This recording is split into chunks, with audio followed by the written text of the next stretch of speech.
Hello everyone, this is the Pennsylvania and Florida Eastern here again with another review. Today I have the Broadway Limited Imports Paragon 2 Baldwin Centipedes. These locomotives came out of nowhere. I know I said in a couple videos ago that I was not going to really do any more Pennsylvania and Broadway, and the last Broadway Limited engine we were looking at was pretty much supposed to be the last one, but I saw these on eBay for a really good price for two of these, and they're both powered, and I was like, you know what the heck, I'll get them.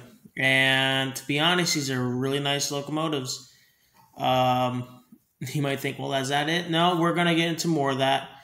And we're going to break it down in a couple different sections this time. I'm going to be cutting the video in a couple different sections to really get to the point in each section so that it's not all, filled with like nonsense like my other ones are. Although some people like it, some people don't. I'm just trying something different today. First thing to note is the features. In real life, these models were semi-permanent together in connection mainly on the Pennsylvania. Other railroads, like the Seaboard and NDM railroads, sort of ran these single sometimes. Not sure why. It's how they did it back then. And just like the model, they have this drawbar that's screwed in with these two coupler boxes here. You can put KD couplers if you want to instead. Unfortunately, when I got this one in the packaging from the eBay seller, in my opinion, wasn't packaged well. So this part broke right around here, this box right here, which is connected to an arm.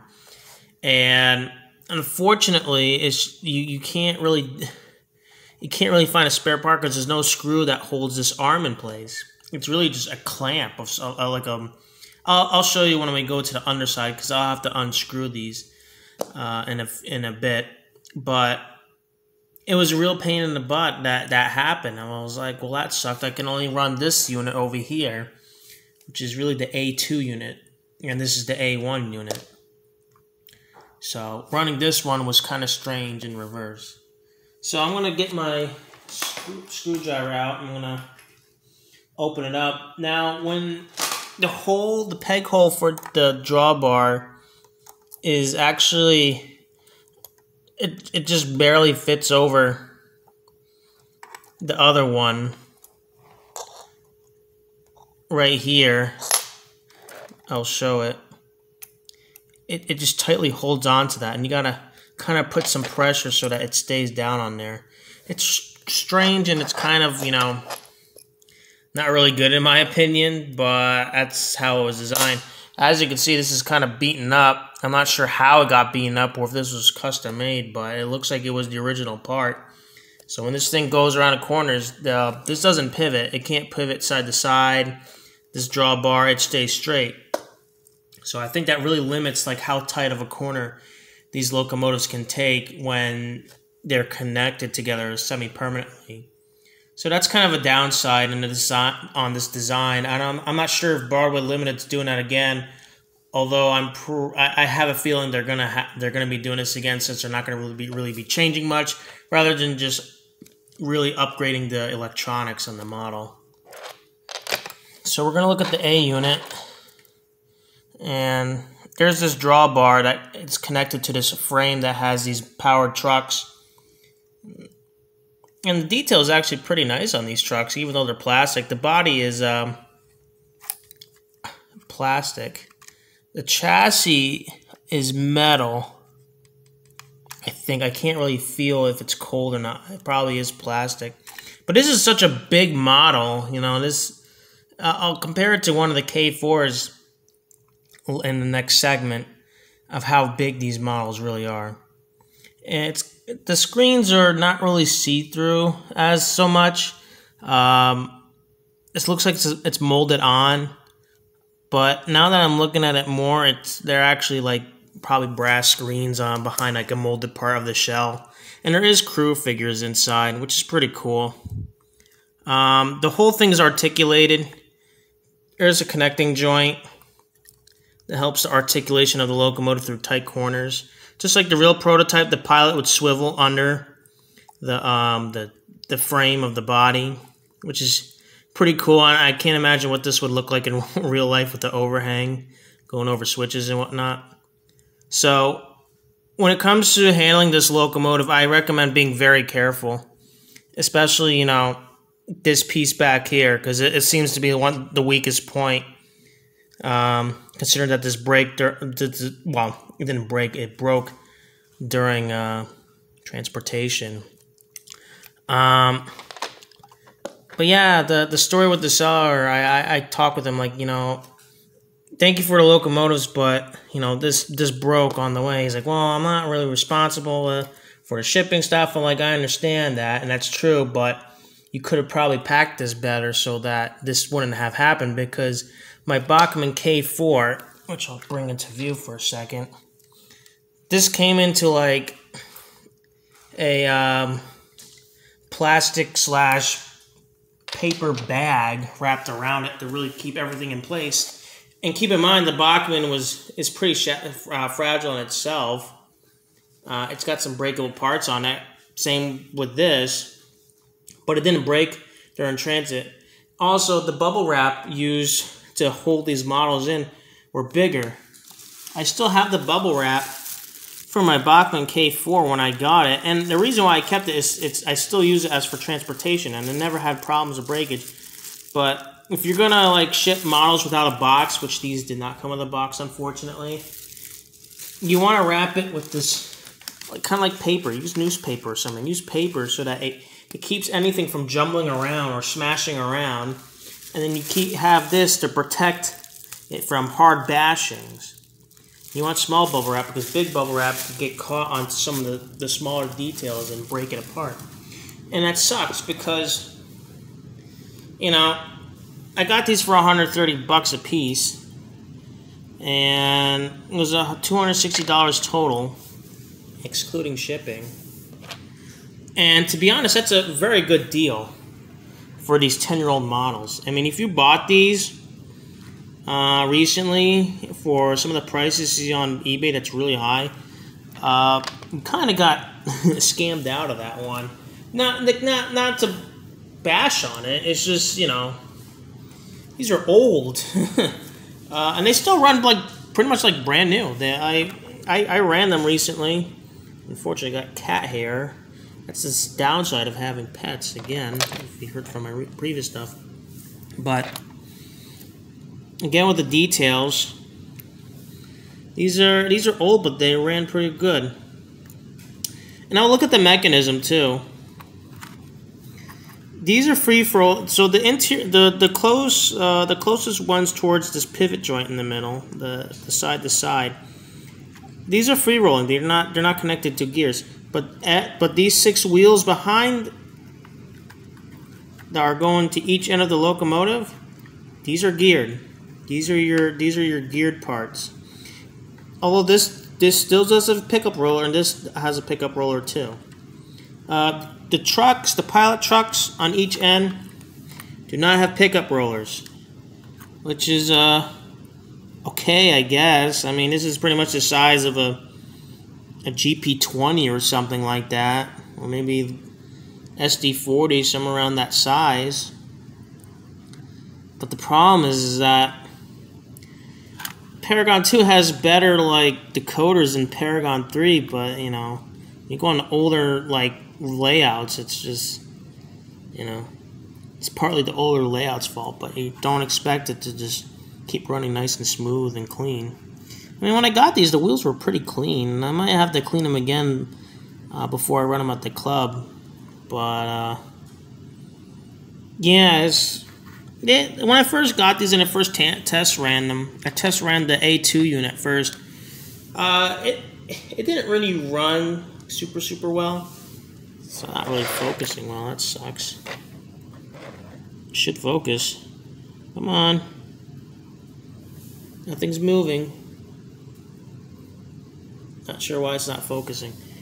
But I test ran it, and it would stop and start because I don't know why. Maybe it hasn't been ran for a while and just can't get the power in or something. There's a small capacitor, I know, on these things, but I was kind of disappointed at first. But then after I had the track cleaner car on the track, even though some people don't even clean their track for like a year and everything should run fine, they ran pretty well after that with the track cleaning car on there.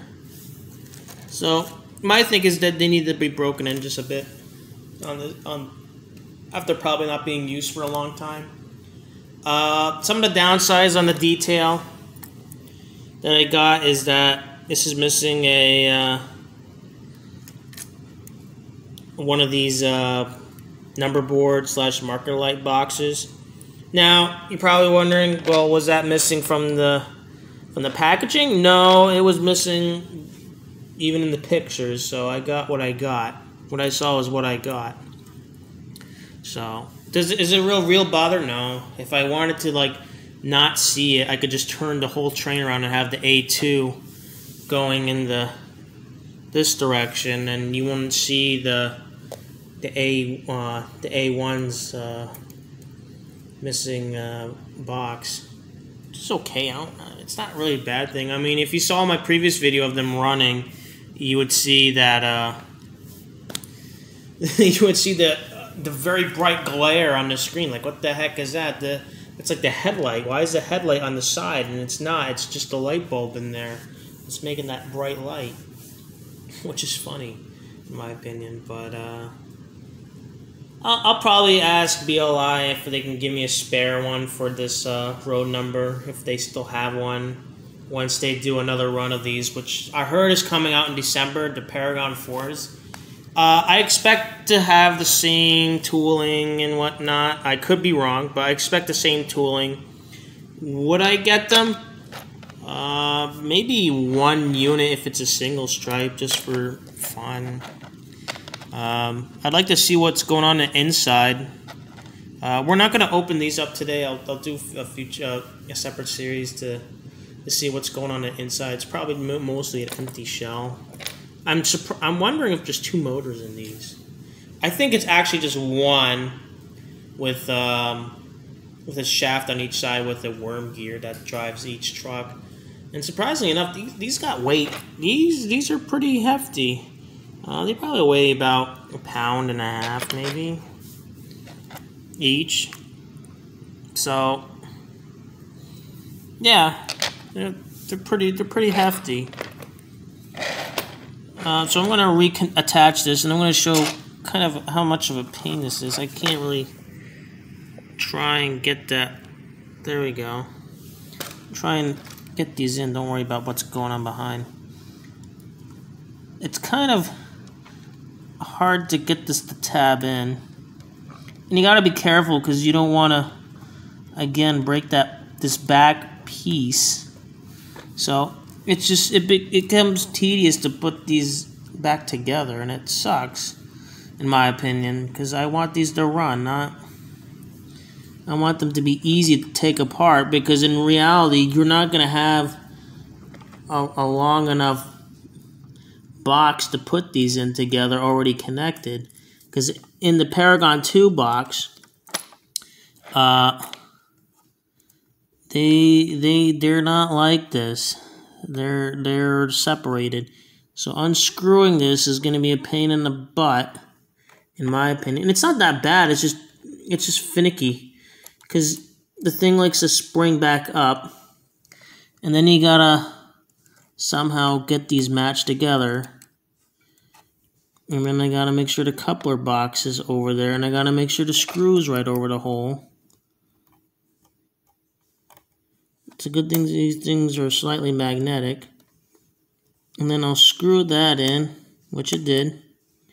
And then voila, they're together again. Yippee! I don't know why the screen went darker. Sorry if you couldn't see that, but they're back together. Now somebody's wondering, like, what did you use to fix that? I used Testros, or whatever you pronounce it, plastic cement. And I was talking with my buddy, and he's like, it might not work, but you might as well get a spare part. I'm like, well, I don't even know if they have the spare parts of these anymore. And even then, how am I going to replace it? Because it doesn't have a screw to put back that arm in there. So it's a unique situation that you have to figure out.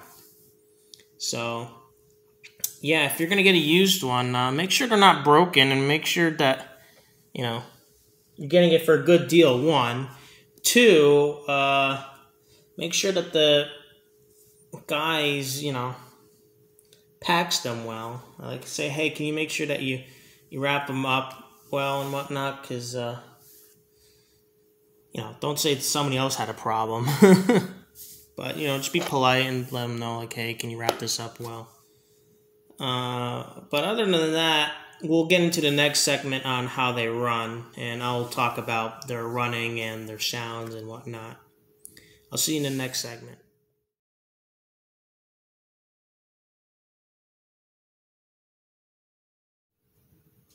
Alright, and just like that, with the magic of editing, they are on the track. These ones you gotta be a little bit careful. Putting the wheels on, you gotta make sure every single wheel's on, especially the trucks. The trucks are kind of the ones you want to really worry about rather than these. I mean, with these, the powered trucks, you just treat it like one of those T1 tenders and J1 tenders. Just make sure all the wheels are on there, even though there's 8 on each truck.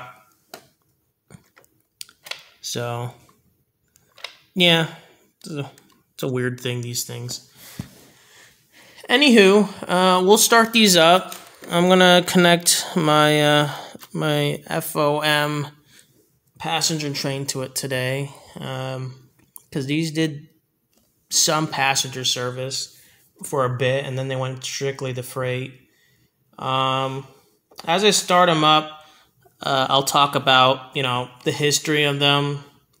These were like Baldwin's attempt to make a diesel locomotive, really, that was the size of a steam engine. That they tried to implement what they learned by making steam engines into a diesel locomotive, which did not really work that well. I read the wiki, and what they said, I'm not sure if it's 100% true because it's wiki.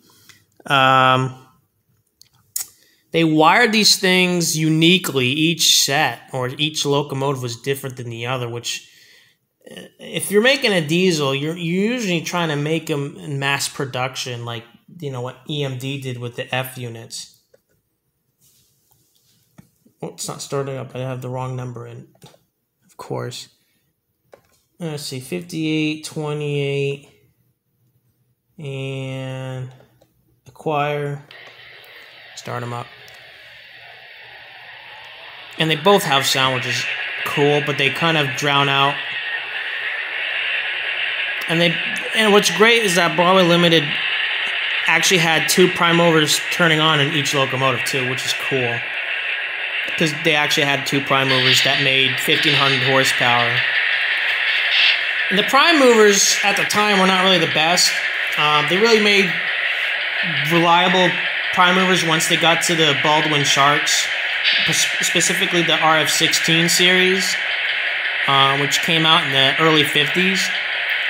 These, they only made 20-something of these for the for the Pennsylvania. I could be wrong, but there was not that very many of these.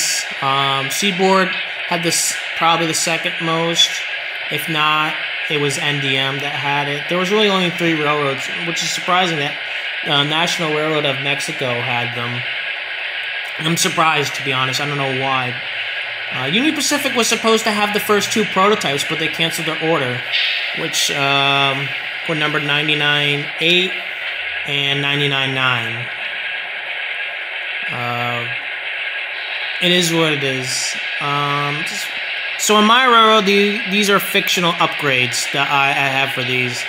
I did a what-if kind of story for these particular models in my railroad, where the Centipedes would get like a mechanical and redesigned upgrade to be easier to maintain and have better prime movers. Specifically, they would have the RF-16's diesel prime mover inside, 2 of them in each unit. So the quality and the maintenance were better. They became more rugged, and it's like a what if Baldwin actually worked to improve these as they were working on the RF-16s, and they took these back before they got scrapped and tried to improve these. So now each unit, instead of making 3,000 horsepower on each of these Centipedes, they would make 3,200 horsepower on each. And the wiring was modernized to a standard so that every locomotive, had the same, layout, but it was also simple for, mechanics of each railroad to repair them. In terms of other issues that they had, I'm not 100% sure if they had traction issues. It was mainly just maintenance issues on the locomotives themselves. I didn't hear too much about the traction issues or the main design of what they were going for kind of issues. If there were, I'd probably say they made it easy for them to drop the motor wheels down, and I would have them modernized. But yeah, that's my version of what I wanted for these Baldwin Sharks, not Baldwin Sharks, the Centipedes to do. And yeah, we'll go into the functions. I don't have a function card with me, unfortunately, so we're just gonna have to guess what they do. Now, like most of my other Paragon 2 engines, the Q2 and my 2 H10s, which are my only other Paragon 2 engines I have, which I'll eventually want to upgrade the Paragon 4 at some point. I don't feel like really soldering and possibly ruining my decoders, so I think at some point I'll probably just bite the bullet and spend $150 to upgrade my smoking steam engines, and then spend $100 each on these to get these into Paragon 4. It would save money than just buy a new set of these, which will probably be around $500. So, in effect, I'd probably be spending $460 in total. But I'd rather upgrade than buy new ones because there's nothing wrong with these. So, headlights are already on, as I stated before. A bell. I think that's a solid bell. I like it. I got the horn, which hopefully is the standard one. Yep, it's the standard horn.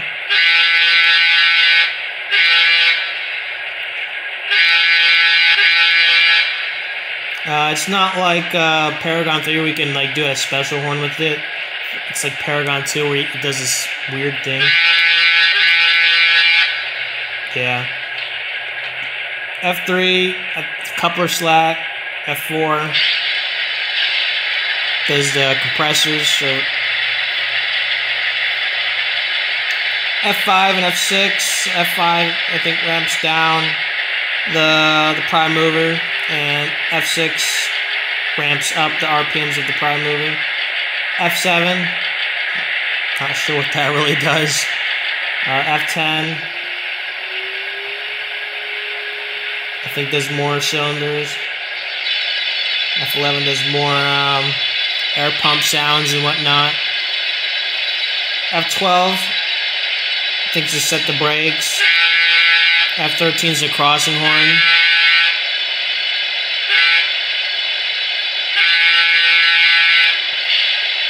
Do that again.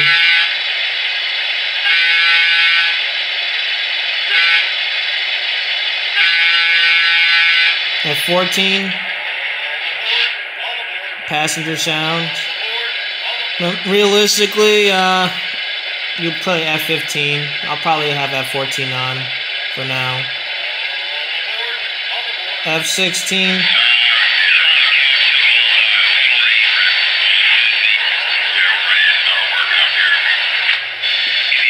Radio garble, pretty much. F17. More radio. F-18. Oh, that's pretty cool. You can press that. I don't know why my Pennsylvania Centipedes are making police car sounds, but I wish AF-18 was really just the crossing signals of it passing by. I really like that idea. I wish that was only a separate function. I wish that was on a lot of locomotives because, you know, sometimes you don't have the sounds for crossing gates, and that's cool if the locomotives can do that. You got rooster and animal sounds. It's pretty cool, I guess. F-20. I'm guessing industrial sounds. F-21. Lumber sounds, and I guess that's the whistle that they have at the lumber mill. F-22 is the alternate horn, which is basically the same, but it has a different after effect when the horn is deactivated. I personally like that better.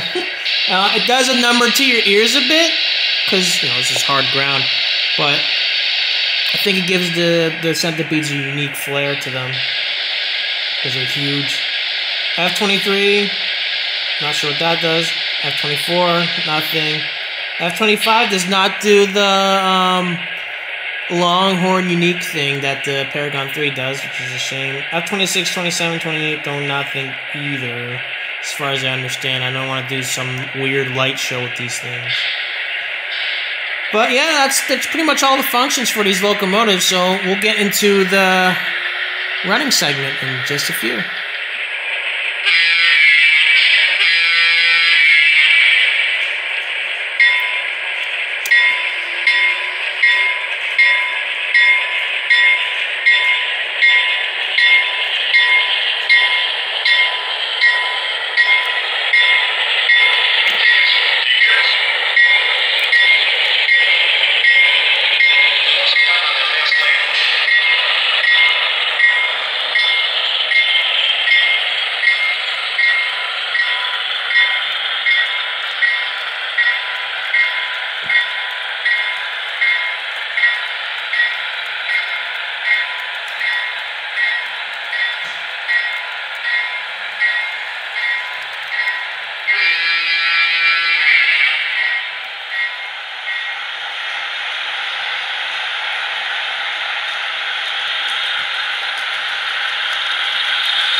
And that pretty much sums up all of this review, really. I hope you guys enjoyed it. I recommend these a lot, in my opinion.